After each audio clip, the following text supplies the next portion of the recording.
Sometimes being intelligent feels like both a gift and a quiet burden, not because knowing things is painful, but because thinking deeply makes everything feel heavier, including your own expectations.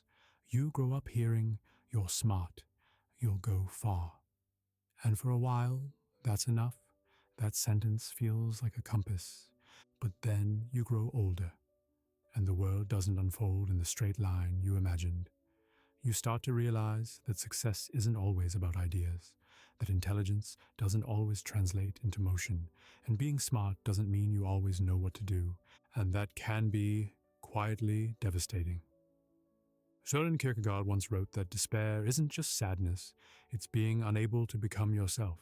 He said, "The greatest hazard of all, losing one's self, can occur so quietly that it is as if it were nothing at all." That line hits differently when you've always been told you were gifted, because sometimes the pressure to live up to that word slowly disconnects you from the self you were becoming. You start chasing versions of yourself that don't feel real, trying to prove something to others, to yourself, but unsure what that something even is. Philosophy doesn't offer quick fixes for that feeling, but it gives us language, it gives us space to breathe. Albert Camus spoke about the absurd, that moment when the world no longer seems logical, and we still must live within it. To be intelligent is often to see more clearly the absurdity of things, to see the gap between what life promises and what it delivers. But Camus didn't say, "give up." He said, "live." Live with rebellion, live with defiance, live with tenderness, even in the face of a silent universe. He wrote, "The struggle itself toward the heights is enough to fill a man's heart." And maybe that's what intelligence feels like sometimes.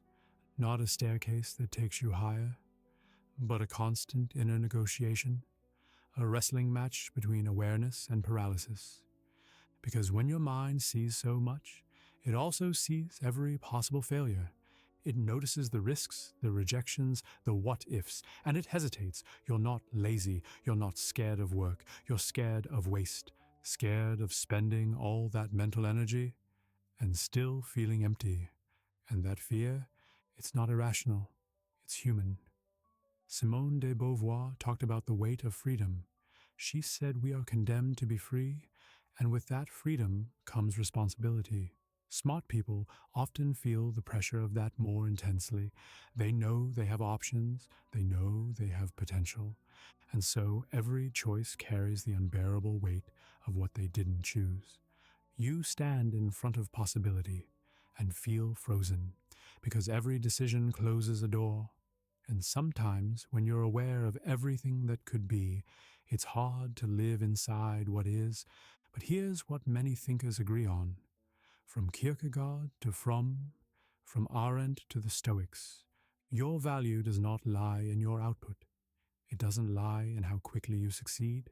It doesn't lie in how well you meet expectations, yours or anyone else's. Your value lies in your existence, your becoming, your capacity to reflect, to feel, to connect, to choose with awareness, even when it's hard. Hannah Arendt warned of something she called the banality of evil, the idea that great harm can come from simply not thinking, from slipping into systems, habits, duties without reflection. You, on the other hand, think constantly, you question. You turn things over in your mind until you can barely hear anything else. And while that might not make you rich or famous, it does make you awake. And in a world that rewards noise, being quietly awake is a kind of rebellion. Plato wrote that the unexamined life is not worth living, but he also knew that too much examination can be its own kind of trap. That's where Stoic wisdom steps in.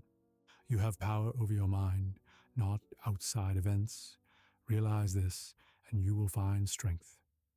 It's not what happens to you, but how you react to it that matters. The Stoics remind us that you can't think your way out of being human, but you can return to what you can control, your choices, your effort, your perspective. So maybe being smart isn't about having the answers. Maybe it's about learning to live without them. to sit with the discomfort of uncertainty and still move forward, slowly, imperfectly, but consciously. Maybe it's about building a relationship with your mind, one that's not just about achievement, but compassion. Because the real danger isn't not living up to your potential. The real danger is living your life constantly trying to prove that you're not a disappointment. You don't owe the world a grand performance of your intellect. You don't need to turn your intelligence into productivity. For it to be valid, sometimes the most intelligent thing you can do is rest. Breathe, reconnect with something small and real. A walk, a cup of tea, a journal, a quiet conversation, a moment of presence without explanation. Erich Fromm spoke about the difference between having and being. He said our society teaches us to accumulate success, knowledge, possessions, but it forgets to teach us how to be curious without grasping, to be still without guilt, to be yourself without apology. What if your mind is not a tool to sharpen endlessly, but a garden to tend, gently, patiently? What if you allowed yourself to be brilliant and soft, capable and still learning, reflective and sometimes lost? What if being human wasn't a flaw in your intelligence, but its deepest expression? You are not late, you are not behind, you are not wasting your life. You are unfolding, and no one can rush that. You might not be the loudest voice in the room. You might not have the clearest path. But your mind, the way it reaches, observes, questions, that's a gift. And it doesn't need to prove anything to be worth loving.